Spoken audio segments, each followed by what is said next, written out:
Craig Mortail for NewHavenChargers.com. I am joined now by the new head football coach at the University of New Haven, Chris Pincense. Chris, welcome. Tell me, when did you get the news and what was your reaction? I got yesterday about 4:30 in the afternoon. President Kaplan called me and offered me the position. I was driving on Route 95 south, and because of the lovely weather here that we have in the state of Connecticut, I almost drove off the road. I was so excited. So me and my family are very happy to be here.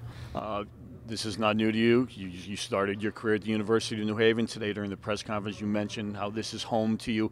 Explain that to our viewers and your passion for this particular job and location. It is home to me. It truly is. It was my first job, my first 2 years. I came back and spent 3 more seasons here. So those 5 years were probably the best 5 years of football that I've been around in my whole career. And I say that because everywhere you go, you're going to win, you're going to lose, and you're going to do those things, and the football scores are going to take care of themselves. But the people that you meet somewhere and the relationships that you have while you're there make a place special. And the University of New Haven is special because of that. And the people that have been here understand that. The people that know the University of New Haven understand that. And I couldn't be more excited to be here again. You talked about in your press conference also about the passion that you saw from the alums and the administrators you met with when you were going through the interview process, the selection process. Talk about that, your reaction to that, and where do you think that comes from? You know what? I think it's because every single player that's played here, everybody that's been a part of it, understands how hard it is, at the University of New Haven to win a football game. What sometimes you had to accomplish and go through in those 20, 25, 30 years ago games while you were playing. My first 5 years here, we played in 17 different states. We traveled all over the country. Planes, trains, automobiles, wherever. We drove Ryder trucks. We did whatever we had to do to win football games. And I think when you spend that much time with other coaches, you spend that much time with the student athletes and administration on the roads and in hotels and those things, I think the place just becomes embedded in your heart, and it truly becomes a special place. Well, we're happy to adopt you and have you call this your alma mater now. We talked the other day about the growth in the university and how you walked around campus and how it looked like an entirely different place to you. Talk about that, the growth of the university, and how it's brought it. The university's on a different level now. You know what, President Kaplan, Vice President McCoy, the people, and I'm sure I'm missing people too that have been big factors in growing the school. But the undergraduate population is it used to be 1,200 and now it's over 5,000. And the campus was alive the other night when I was here. The Beckerman Center and new dorms that are on campus and 2 turf fields that are now on campus. And every single time I walked around, and I took the online tour too, and I didn't recognize some of the turns that I was taking, but every single time that I've driven past it here in the last week or so, I get more excited about what it used to be, what it is now, and certainly where we can go in the future. What have you heard about game day at the University of New Haven? That's certainly changed over the last 5 years from what you were used to in the 90s. You know what? And I think a lot of that has to do with the student population that's here at the school. The alumni that kept it alive, that kept it growing, but the student population that's here at the school. Like I said, there used to be 1,000 kids, less than that on campus that stayed here, and the game day environment was good because they all came, but there just wasn't enough of them. And now, if you could just get those students to come out there, I heard the tailgates and the band and the cheerleaders and the blue turf. I can't wait to be a part of that on a game day on a Saturday afternoon in the fall. You mentioned you met with some players yesterday. How did that go, and what was the vibe between you and the players who are in this program right now? You know what? There are 4 seniors there and 1 freshman. And the seniors want to win right now, and so do I. They chose New Haven for a reason. I chose New Haven for a reason. And I think that the more we got talking, the more we're making the eye contact and kind of, getting along during the conversation there, we realize that we do have the same goals. So they want to get a great education. They want to do it at a quality institution like the University of New Haven, and be a part of the community here at New Haven, but they want to win football games. And, we're never going to be bashful at the University of New Haven to say we want to win football games, we want to win championships, and there's nothing wrong with that.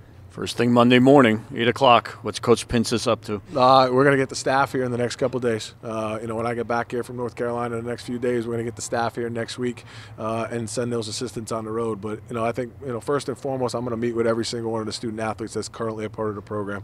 They came here on a belief that, they came here because of the rich tradition of New Haven football in the school. They came here and, Coach Rossimondo and his staff stole a dream that they could come here and win football games, and they believed in them. And, I want those kids to tell me why they came to New Haven. I want them to tell me about their experience here at New Haven. I want to tell them, the good and the bad, and some of their experiences while they've been here. This is not a rebuilding project at the University of New Haven. We should win now, and we're going to win now with the student athletes that are here. And I can't wait on Monday to start to get to know them. National Signing Day was yesterday. The university's been without a head coach now for going on 3 weeks. Where do we stand as far as recruiting is concerned and catching up? We'll be fine. We really, truly will. As a scholarship Division II program here in the Northeast, you're always a little bit later than some of the other programs out there as people investigate their options. But there's kids here that are currently still interested in the program. I and the staff that I'll bring in here got a great idea of the New York, New Jersey, Connecticut area, Massachusetts area. We can get some local kids, and then we'll go all over the country and find the kids that are right fits here for New Haven. But there won't be a problem at all in bringing great kids here. What is a right fit? What is a New Haven type player? A kid that wants to play hard in the football field, a kid that's going to play hard for 60 minutes. He's going to work hard in every single thing that he does. He's going to work his day like a job. He's going to get up and he's going to work. He's going to go to class. He's going to be around the community and the student population here. But most important, he's going to have fun on the football field. And I think on Saturday afternoons you'll see the kids have fun, just like they always have here. And I can't wait to watch them run around for the first time. Coach Rossamando in the past has had good success with junior college transfer, Division I transfer kids who maybe want to come back to the state, who maybe were buried in a bigger program. Is that something that's on your agenda, something you want to continue here? Absolutely. I mean, the first thing we're going to do is evaluate the 60 kids that are here, and see what their strengths are, what their weaknesses are, and maybe see somewhere like a junior college kid or a transfer kid can help us with an immediate need. Certainly, you're going to build your program on a foundation of bringing in 18, 19-year-old freshmen and building for the future that way, and 4 or 5 year kids that are going to grow in the program while you're there. But every once in a while, especially here at the University of New Haven, you got to find that one student athlete that could come in if you got a need at a wide receiver position or a quarterback position or a defensive line position. Somebody that can come in and be an immediate impact kid. There are a lot of Division I athletes in the state of Connecticut that go out and play football all over the country, and if they want to come home and play football, University of New Haven is a great option for them. You mentioned assessing what the roster looks like here. Obviously, you're not going to apply for a job without investigating that a little bit. Just from a cursory point of view, what do you see when you look at the existing roster right now? I see kids that play hard. I watched a couple games online. I watched, and obviously I talked to the last staff here, and I've kept tabs on them here over the last couple of years. But I see kids that play with great passion. Kids that can run. I see a lot of speed on the football field, and most important, I see kids that work very, very hard. I've talked to people here, whether it's in the weight room, whether it's in the classroom, whether it's in the community. Kids got a work ethic here. We're going to be succestic. What holes do you think you need to fill right away? I don't know. I'll have to get back to you in a couple of days, but right now we're I don't want to make any preconceived judgments on the kids here. I want to watch them run around and in person a little bit before I see what we need to look for exactly. You mentioned speed, and I know that's a priority when you recruit. Explain that to our viewers, why that's important to you. Because you can't coach speed. If someone's faster than somebody else, then you can't catch them, and that's the bottom line. If we can get kids bigger and stronger while they're here, we get them a little bit faster while they're here. But if a kid can run, he can run. If you watch Percy Harvin in the Super Bowl, there wasn't anybody on the football field that was going to tackle him. So I promise you, if we can find a couple Percy Harvins out there, I'll be a pretty good coach. Passion and emotion seem to be common words that are describe University of New Haven program, people supporting the program. Saw a little passion in you today.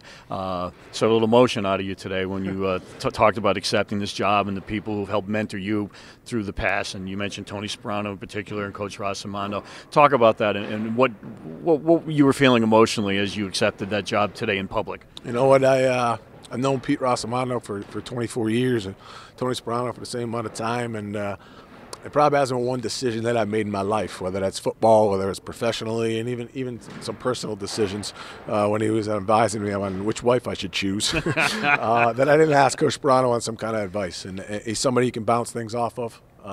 I watched how hard he worked while he was here. I watched the passion that he had for this school, and it was contagious. And Darren Rizzi got it in him, Pete Rossamando got it in him, I got it in me, and we're just all fortunate that Coach Sperano brought us here 19 years ago, and we're going to continue that, and we're very, very grateful for everything that both of those guys have done for me.